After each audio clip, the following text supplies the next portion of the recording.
Good morning.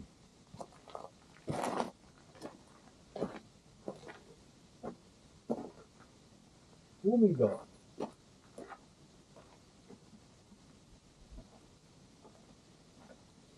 Non so come sia possibile, ma è umido.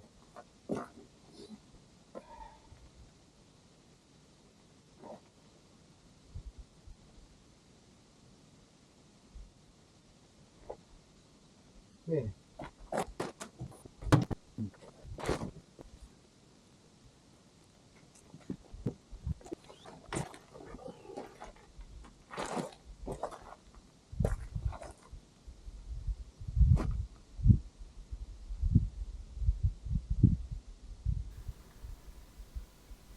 Questa mattina l'aria è tiepida, la vista è infinita ed il ritmo lento. Grazie ad un lieve segnale 3G riesco anche ad ascoltare le notizie facendo colazione. Ma prima che la pigrizia prenda il sopravvento, vi mostro un paio di cose inaspettate di qua e là. È interessante l'idea che sopra, intorno a questa roccia, ci sono incisioni di roba recente, eccetera, ma c'è anche questo roccione a fianco, proprio a fianco, come vedete, dove ci sono delle bellissime incisioni che però non ho idea a che periodo possano risalire. Non sono quelle che vediamo di solito.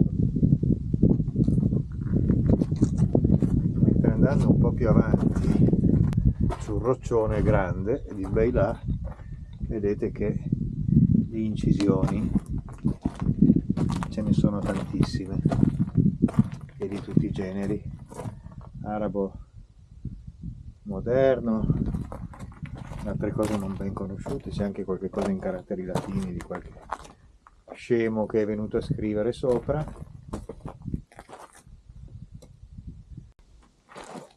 Al di là della leggenda di El Russi, questo luogo è con ogni probabilità frequentato da migliaia di anni. Lo suggerisce il terreno, che è cosparso di frammenti della lavorazione della selce.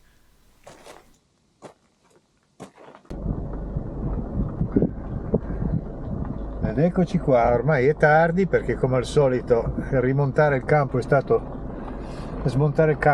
un rompimento di scatole, ma ci siamo e adesso, anche se non mi ricordo più dove sono passato ieri, noi ripartiamo e andiamo giù. Non sono passato da qui, ma sono passato da laggiù forse, sì.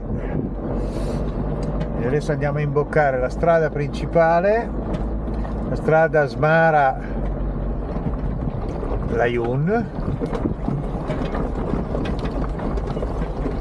la strada Smara-Layun, andiamo un po' verso Layun per qualche chilometro, una ventina, forse una trentina, e poi imbocchiamo la pista della Paris-Dakar in direzione di Bir Anzaran e poi vedremo se dovremo fare, se ci lasceranno girare per Tazemur o meno, ma insomma lo scopriremo più avanti, adesso non è importante. Adesso bisogna andare a beccare la pista. Dovremmo praticamente essere al bivio, all'imbocco della pista. Eccoci qua, pista Paris-Dakar, si parte da qua. Yeppa.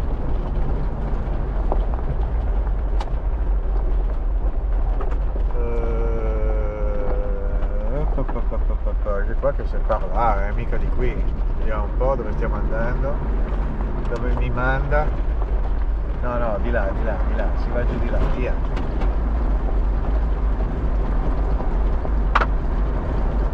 Troppo. Le tracce sono per un po' più in là, sono un pochino più in là, ecco.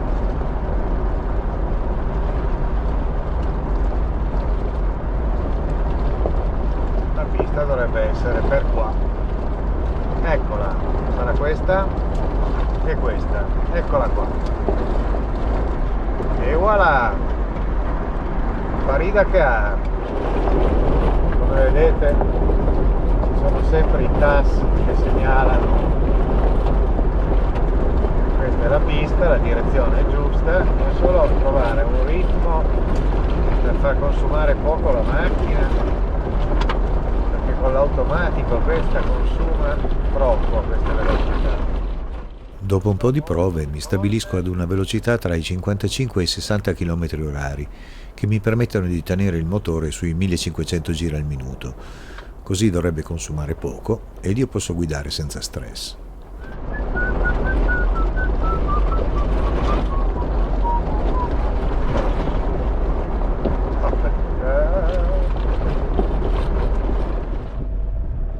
Ecco, quello che vedete è uno dei famosi muri di difesa del Marocco rispetto ai Saharawi. Ce n'è una doppia fila, uno l'abbiamo passato, qua c'è la seconda fila, sulla sinistra ci sono dei resti di casermette o di roba del genere.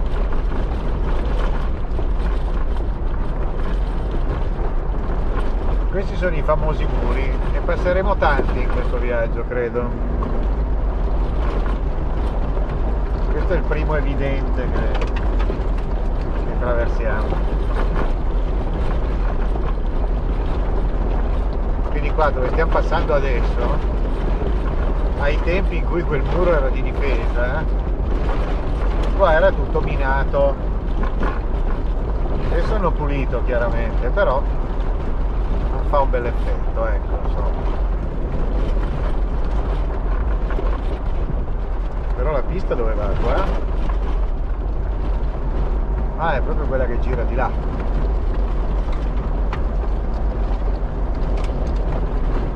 Ah, questa.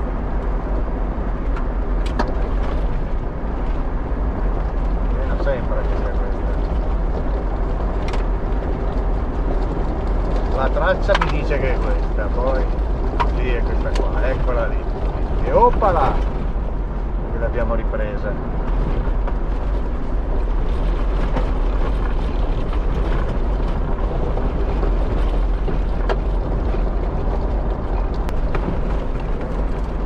Le tracce sono tante, anche se sono tutte parallele, non è detto che uno prenda sempre quella migliore. A volte ti becchi quella con più toll, a volte meno, ti sposti da una traccia all'altra, ma non è che sia sempre così tutto perfetto.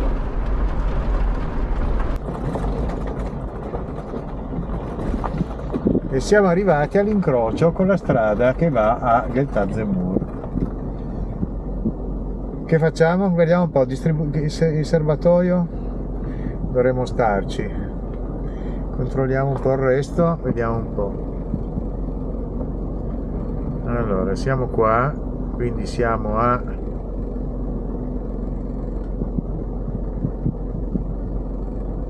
diciamo che abbiamo fatto un terzo.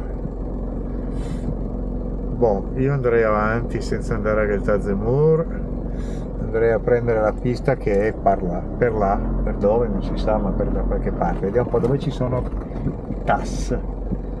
Non ne ho più visti qua di TAS, dove sono? Là ci sono dei TAS, forse sono qui, vediamo un po', il passaggio se parla,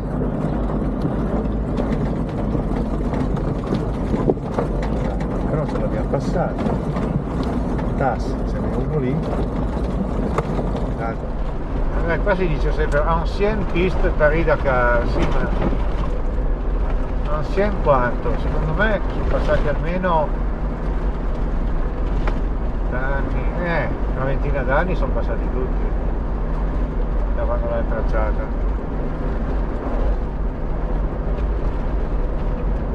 Oppala, fischia ici, roba da fare un volo, yeah!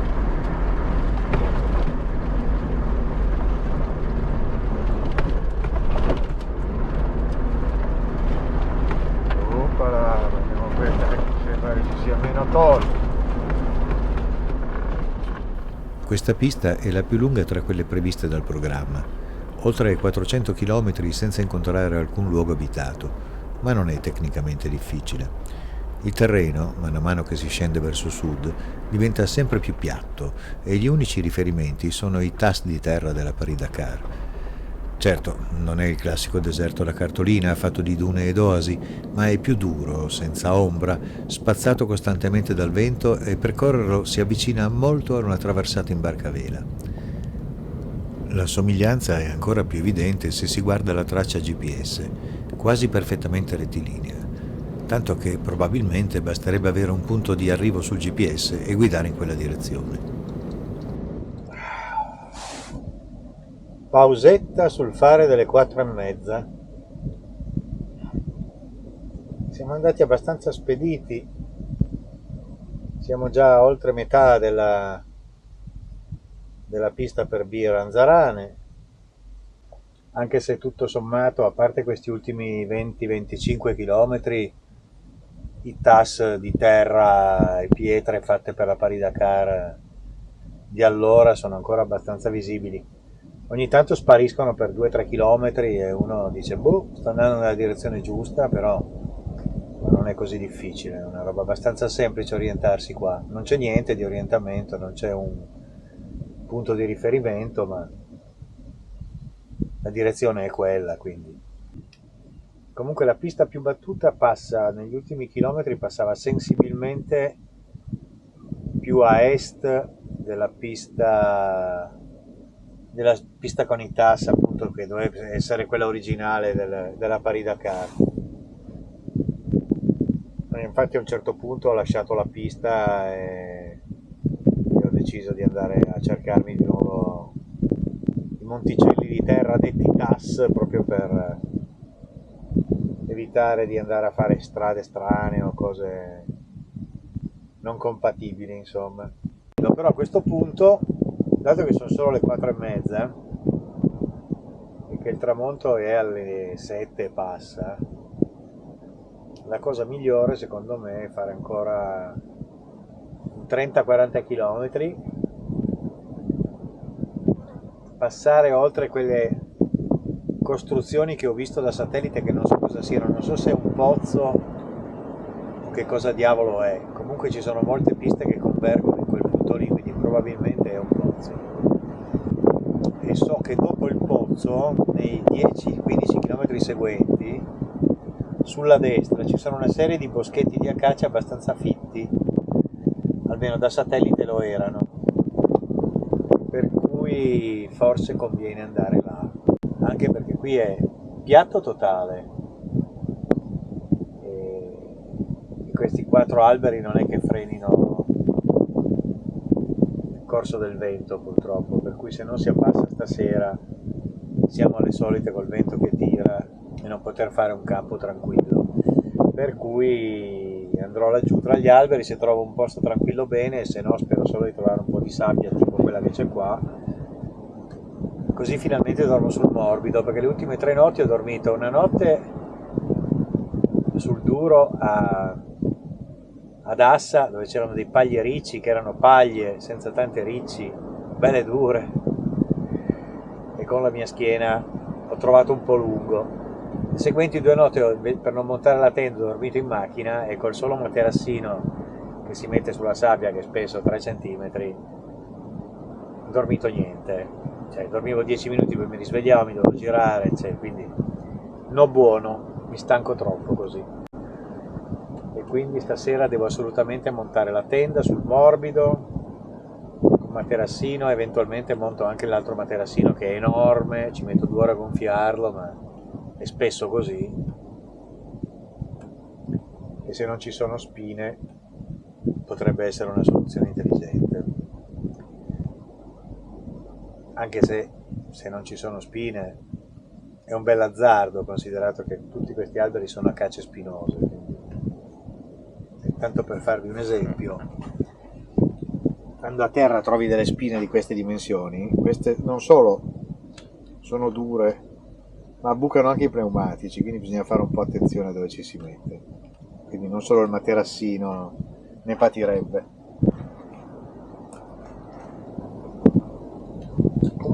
bene, sono contento, la macchina funziona bene, tocco tutto quello che devo toccare, naturalmente, questo è ferro, alluminio, non lo so, ma comunque metallo, e per adesso ha funzionato tutto abbastanza bene. E intanto mi fumo un po' di sigaro, da vero plutocrate. Le pauvre chameau, il est mort, pauvre chameau.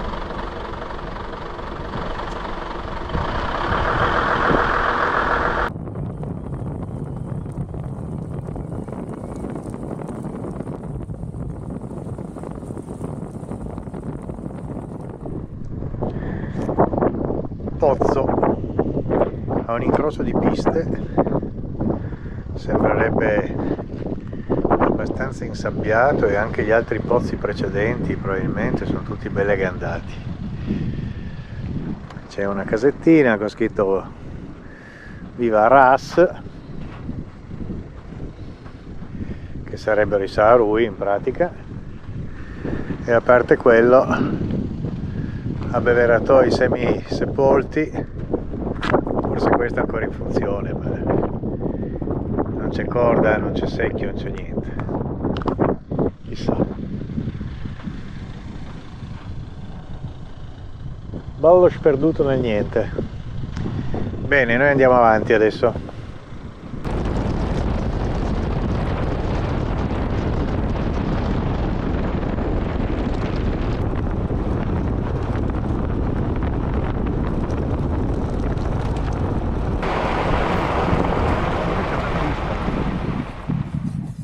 Adesso vediamo di montare è una parola grossa, perché questa è una cacata, come si dice.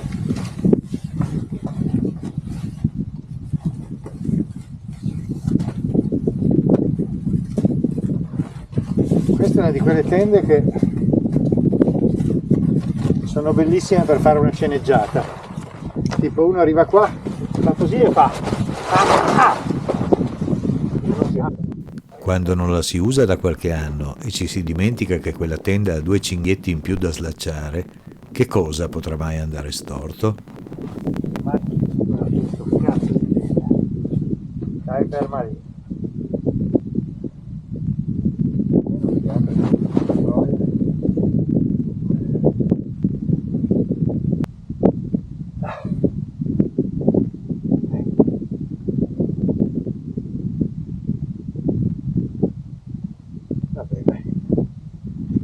Trovato il posto, sistemata la tenda, adesso pausetta, intanto che il polletto cuoce facciamo un po' riassunto di dove siamo dopo, oggi è 6 giorni, 7 giorni, 8 giorni di viaggio. Basta. E poi oggi abbiamo preso la RPD1 Gandini Docet, e abbastanza veloce, bisogna dire,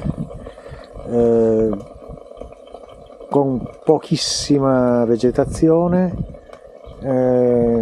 pista abbastanza veloce, poca toll, a parte quest'ultimo pezzo in cui pochi pezzi tracciati bene sono con la toll, e comunque i tas de pierre, cioè i mucchi di sassi a destra e a sinistra della pista, come sono stati fatti all'epoca per la Paris-Dakar, sono ancora quasi tutti visibili, a parte qualche piccolo tratto in cui evidentemente il vento tira molto forte e loro erano magari fatti soltanto di terra o di sabbia e sono stati spazzati via. In quest'ultimo tratto ho incrociato un paio di piste interessanti, una delle quali dovrebbe essere quella che arriva da Geltazemur, anche lei con i tasti di sabbia e di pietra, sarà una di quelle robe che bisognerà prima o poi andare a farsi un giro. Ed infine, ciliegina sulla torta, quando finalmente ho deciso di fermarmi, perché tanto ormai il tramonto era praticamente vicinissimo, ho trovato un micro WED proprio profondo 50 cm più del livello del terreno, con della sabbia, ho detto che bello, così metto la tenda sulla sabbia, stanotte dormo morbido. Ci sono entrato con la macchina e mi ci sono piantato, e quindi a parte alcuni bestemmioni ho messo le piastre ridotte, blocco centrale, e in 2 passate ne sono uscito. Però ho stretto un po', perché insomma sono in un posto abbastanza isolato e devo dire che sulla pista di tracce evidenti recenti ce n'era forse una, quindi forse un mezzo è passato nell'ultima settimana, ma niente di più, per cui non è una pista molto battuta, e se resti bloccato qua sono cavoli amari. E a parte questo tutto va bene. Adesso il polletto sarà forse cotto, per cui proverò ad andare a mangiare e poi andrò a dormire veloce come una lippa, perché sono stanco morto e ho la schiena a pezzi. E domani si dovrebbe arrivare a Dakhla in teoria, Biran Zarane e poi Dakhla.